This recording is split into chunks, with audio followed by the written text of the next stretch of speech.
नमस्कार, स्वागत है आपका जनतंत्र टीवी पर। आपके साथ मैं हूं शंकर दत्त पंत। बिहार में इस समय चुनावी माहौल चल रहा है और लगातार रैलियों का दौर भी जारी है। वोटर अधिकार यात्रा जो कि लगातार कई दिनों से चल रही थी, आज वो समाप्त हुई और इस दौरान तमाम जो विपक्ष के नेता थे वो एकजुट रहे। लोकसभा चुनाव के बाद एक बार फिर विपक्षी एकता बिहार में एक साथ नजर आई। राजधानी पटना में तमाम नेताओं को हमने देखा, विपक्ष के किस तरह से वो एकजुट रहे, चाहे कांग्रेस नेता राहुल गांधी और बिहार के पूर्व उप मुख्यमंत्री तेजस्वी यादव की अगुवाई में इंडिया गठबंधन के नेताओं ने वोटर अधिकार यात्रा का समापन करते हुए एक विशाल मार्च निकाला।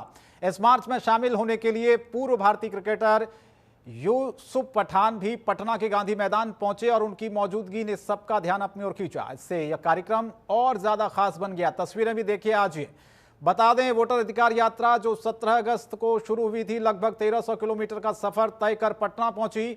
इसका मुख्य उद्देश्य कथित वोट चोरी और चुनावी प्रक्रिया में धांधली के खिलाफ लोगों को जागरूक करना था। आज के समापन मार्च में झारखंड के मुख्यमंत्री हेमंत सोरेन, शिवसेना यूपीटी के नेता संजय राउत और एनसीपी की सुप्रिया सुले जैसे प्रमुख नेता शामिल रहे। यानी कि संदेश साफ है, वोट चोरी का जो मुद्दा लेकर लगातार जनता के बीच में जा रहे थे और उसका समापन हुआ उस यात्रा का। अब देखते हैं संदेश कितना पहुंचा है। आज क्या कुछ तेजस्वी यादव और राहुल गांधी ने समापन यात्रा के दौरान कहा, सबसे पहले वो सुनिए। बीजेपी के लोग अच्छी तरह सुन लीजिए। भैया, एटम बम का नाम सुना आपने? सुना है एटम बम का नाम? उससे बड़ा क्या होता है? उससे बड़ा क्या होता है? एटम बम से बड़ा हाइड्रोजन बम होता है नहीं होता है? माधवपुरा में हमने एटम बम दिखाया था। बीजेपी के लोगों, तैयार हो जाओ, हाइड्रोजन बम आ रहा है। हाइड्रोजन बम आ रहा है, तैयार हो जाइए। आपकी जो सच्चाई है, वोट चोरी की सच्चाई है, वो पूरे देश को पता लगने जा रही है।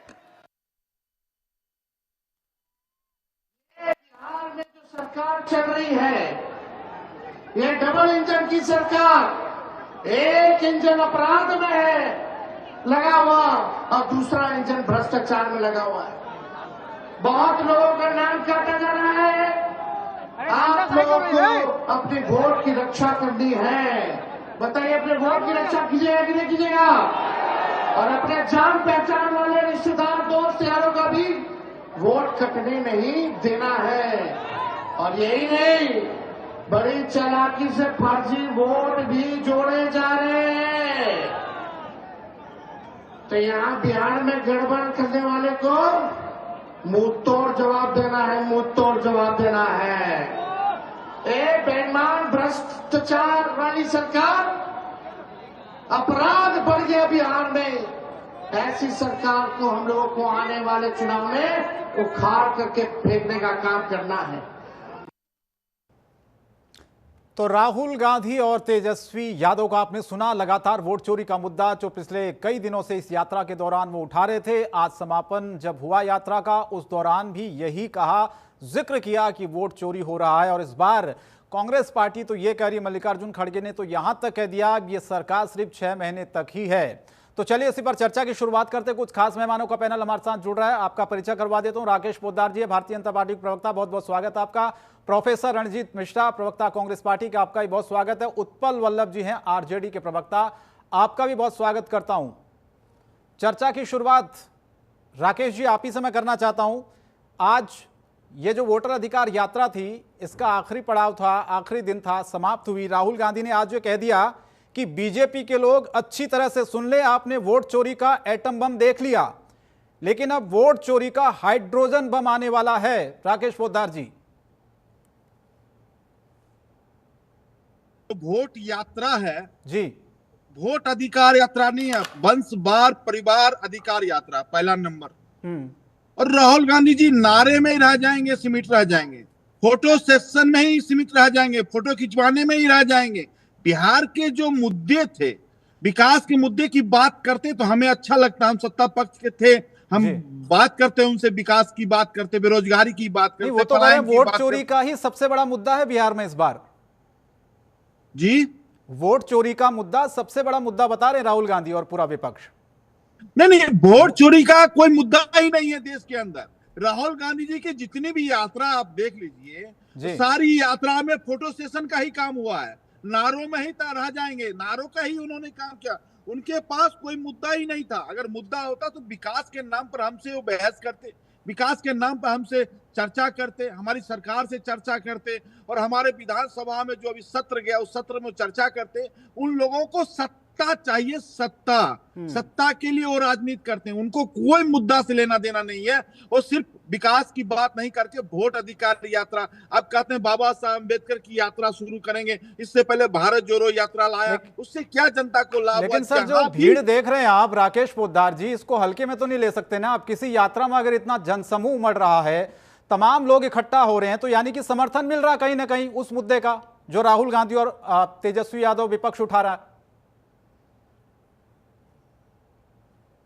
राकेश जी आवाज आ रही है आपको? जी आवाज आ रही है, बताइए ना। राकेश जी मैं कह रहा हूं, आप कह रहे हैं कि ये मुद्दा है नहीं, लेकिन ये जो रैली हुई, हमने देखा राहुल गांधी ने, तेजस्वी यादव ने, विपक्ष ने वोटर अधिकार यात्रा निकाली, इसमें जो भीड़ है उसको देखकर अंदाजा लग रहा है कि जो बात राहुल गांधी और तेजस्वी यादव कहना चाह रहे हैं, जनता उसके साथ जुड़ रही है, ये भीड़ दिखा रही है। नहीं, तेजस्वी यादव जी चाहते हैं, उस सत्ता के लोभी हैं। तेजस्वी प्रसाद यादव चाहते हैं कि किसी तरह मैं बिहार का मुख्यमंत्री बनूं, लेकिन मुख्यमंत्री बनाने का काम महोदय बिहार की जनता करेगी। 13 करोड़ जनता करी, 13 करोड़ जनता की को लेकर चलिएगा तब ना। आप तो मुद्दे लेके चल ही नहीं रहे। आप तो कभी वोट यात्रा की बात कर रहे हैं, कभी किसकी बात कर रहे हैं, कभी किसकी बात कर रहे हैं। आप एक चीज बताइए, बिहार की जनता को आप कितना नीचा दिखाइएगा। रेवंत रेड्डी को ले आए, रेवंत रेड्डी क्या कहा बिहार के बारे में, बिहार के डीएनए के बारे में। उसके बाद आप स्टालिन को लाते, उन्होंने यहाँ तक कहा कि मेरे प्रदेश में आते हैं लोग शौचालय साफ करने के आते हैं। आज मल्लिकार्जुन खड़गे साहब बिहार गए, पटना गए, जाना चाहिए, मैं नहीं कह रहा नहीं जाना चाहिए, जाना चाहिए, लेकिन 22 जून 2025 को कांग्रेस के राष्ट्रीय अध्यक्ष कहते हैं कि बिहार छोटा मोटा राज्य। अब बताइए इन लोगों को बिहार किस नजर से देख रहे हैं? इनके नजरिया देखिए देखने का। हम तो कहते हैं कि अखिलेश यादव को आपने बुलाया तो ममता दीदी को भी बुला लेते ना। ममता दीदी आपके प्रोग्राम में नहीं है, इसका मतलब ठीक है। प्रोफेसर रणजीत मिश्रा जी कांग्रेस पार्टी के प्रवक्ता हैं, आपने सुना राकेश जी को, वो कह रहे हैं कि बहुत ज्यादा इस मुद्दे का कोई असर है नहीं। तो मैंने सवाल पूछा कि भीड़ तो जुट रही है, यानी कि लोगों का समर्थन मिल रहा है। बीजेपी बार बार ये कह रही है कि आप भले ही रैलियां निकालें, आप कितनी यात्राएं निकाल लें, कितना ही आप चिल्लाएं कि वोट चोरी हुआ है, लेकिन जनता पर उसका कोई असर पड़ने वाला है नहीं, चुनाव नतीजों पर इसका कोई असर पड़ने वाला है नहीं। रणजीत साहब देखिए, ये वोटर अधिकार यात्रा का आज 16वां दिन है। 1300 किलोमीटर की यात्रा हो चुकी है और पूरे बिहार में यह यात्रा गई है।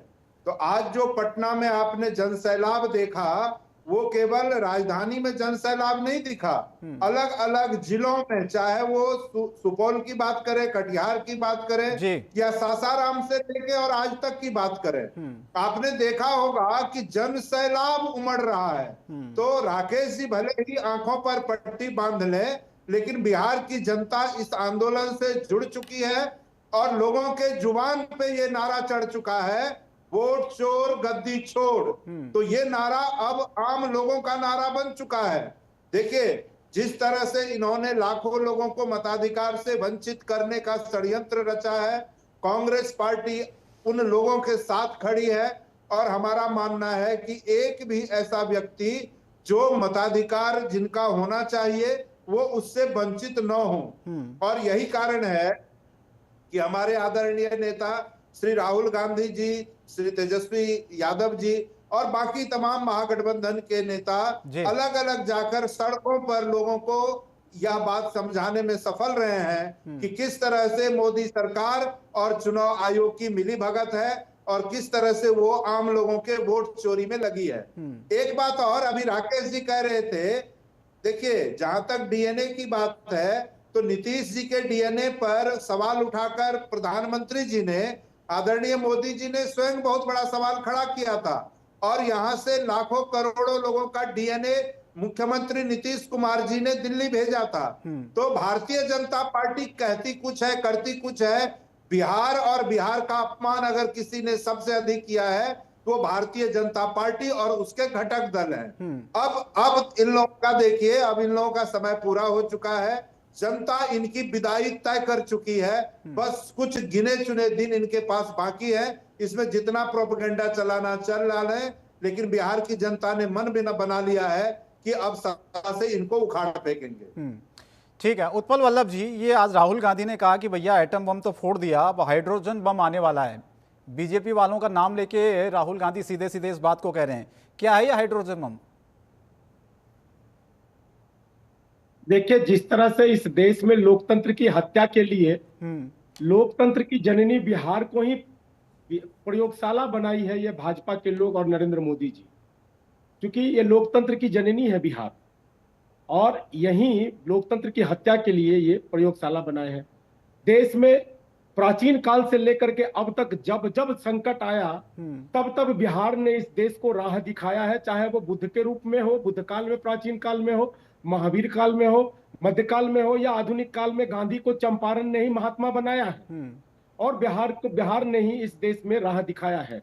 अभी जिस तरह से अघोषित इमरजेंसी की ओर यह देश जा रही है और जिस तरह से प्रधानमंत्री और भाजपा के लोग इस देश को बेच रहे हैं, लूट रहे हैं, अंग्रेजों से भी ज्यादा ये लोग इस देश को एकदम अपना पूरी संपत्ति अपने मित्रों के हवाले कर रहे हैं और सत्ता और सरकार में अहंकार के रूप में कहते हैं कि अगर हम ये इतना बेच भी रहे हैं फिर भी सत्ता में क्यों आते हैं। इस अहंकार का दम बढ़ते हैं ये चुनाव आयोग, ईवीएम मशीन, वोट चोरी के माध्यम से। तो ये सारी चीजों को देखते हुए बिहार से इनको इस बार पूरे देश में संदेश मिलने जा रहा है। एक बात बताइए उत्पल जी, एक बात बताइए सर, एक बात बताइए ना, आपके लिए मुद्दा इस बार ईवीएम है या फिर ये वोट चोरी वाला मुद्दा है? ईवीएम का तो कहीं नाम ही नहीं ले रहे आप लोग इस बार। करता हूं मैं आपसे कुछ सवाल करता हूं, यह सवाल तर्कपूर्ण है या नहीं। देखिए, सरकारी आंकड़ा है कि बिहार में व्यस्त मतदाता 8 करोड़ से ज्यादा है। 8 करोड़ से ज्यादा। नहीं, ईवीएम का मुद्दा आप नहीं उठा रहे ना इस बार, इसलिए मैं पूछ रहा हूं आपसे, ईवीएम ठीक होगी क्या? चुनाव आयोग ने ड्राफ्ट वोटर लिस्ट में 7 करोड़ लोगों का नाम लाया, तो ये 1 करोड़ लोग कौन है जो वोटर लिस्ट से बाहर है? इसका सूची चुनाव आयोग क्यों नहीं देती है? ये महज 65 लाख का मामला नहीं है, ये 1 करोड़ से ज्यादा है।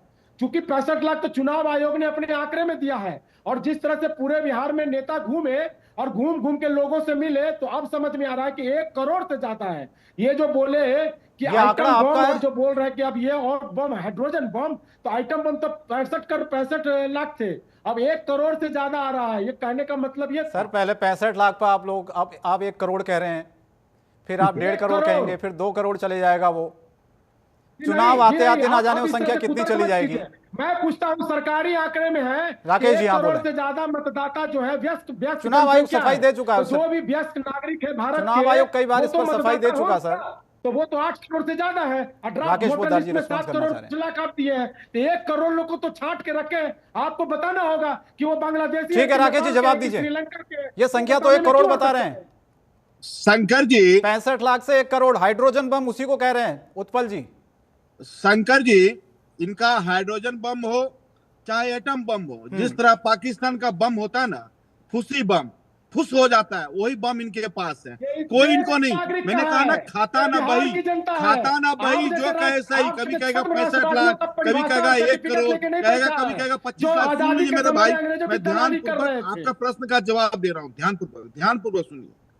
आपने प्रश्न पूछा, उसका जवाब ले लीजिए।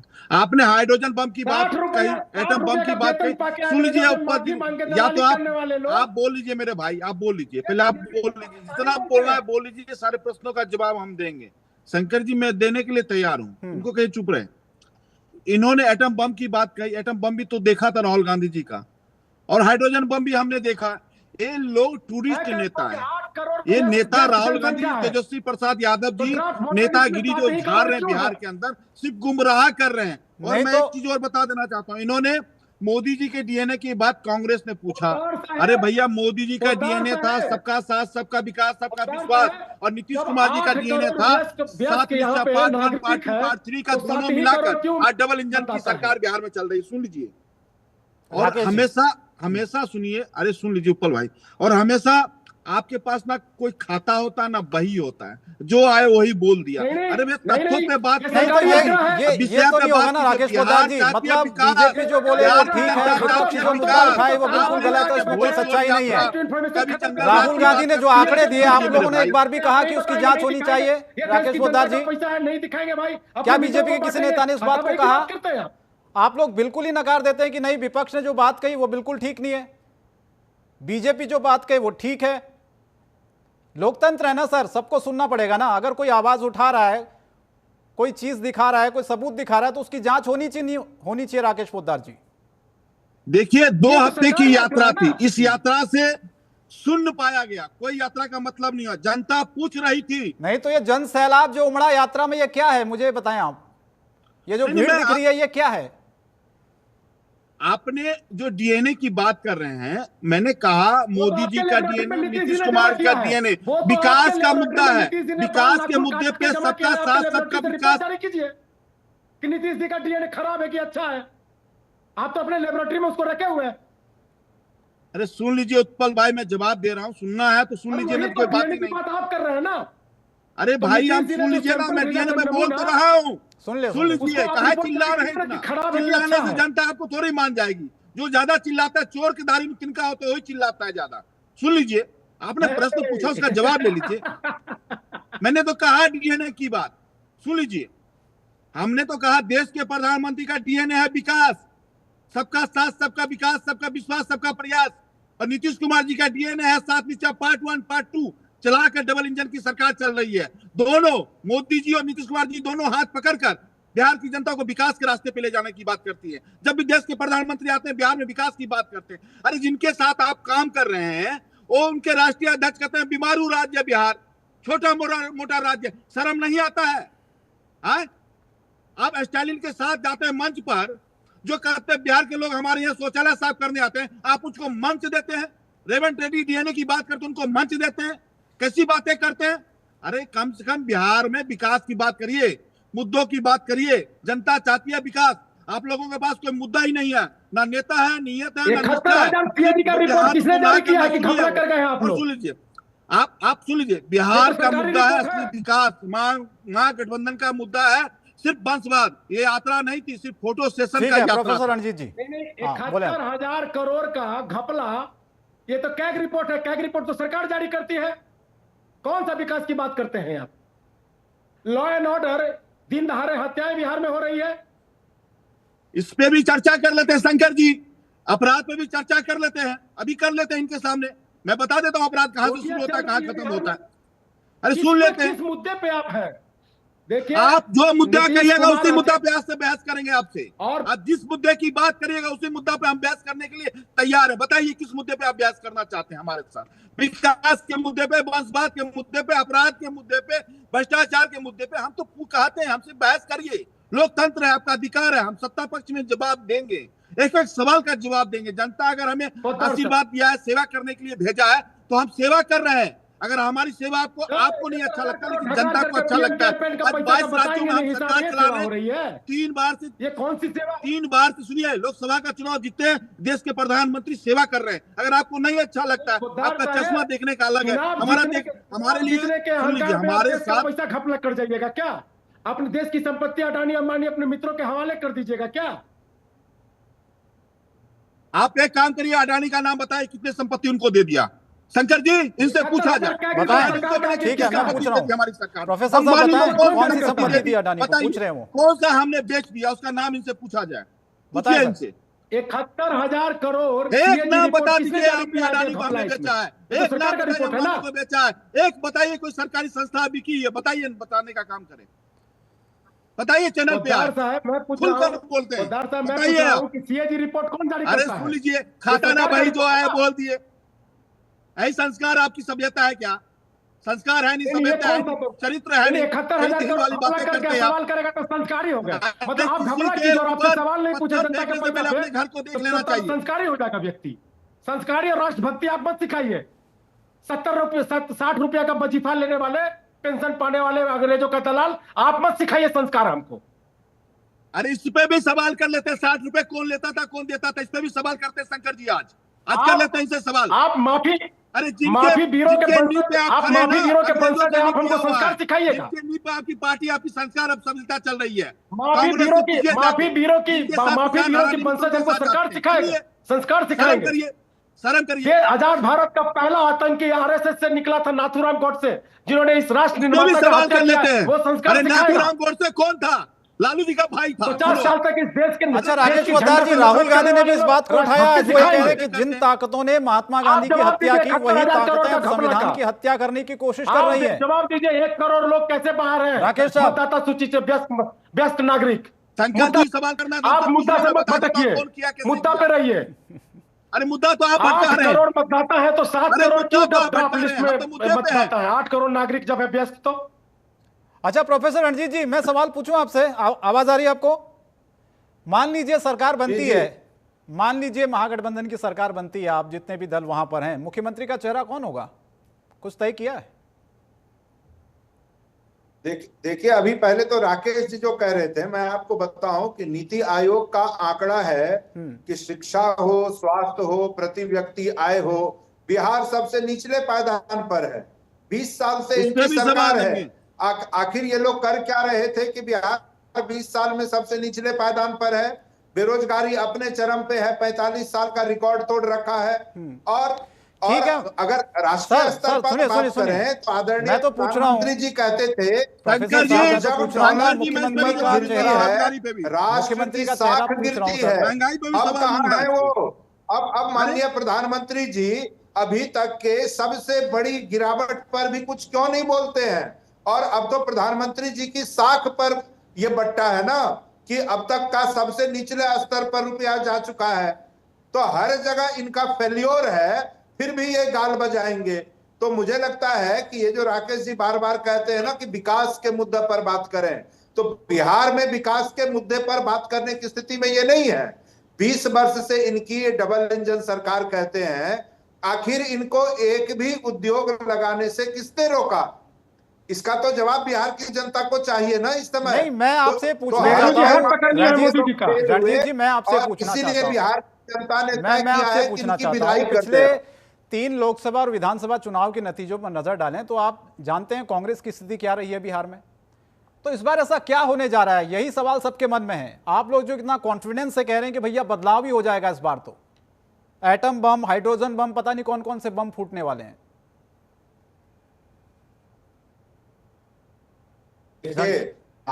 पूरा सब हमने प्रस्तुत किया तो उसका कोई खंडन चुनाव आयोग भी नहीं कर पाया। भाजपा के प्रवक्ता जरूर आके बड़बोले सर, आपको रोक रहा हूं मैं। हैं। बुलेटिन में इतना ही। जनतंत्र टीवी पर खबरें जारी हैं। नमस्कार।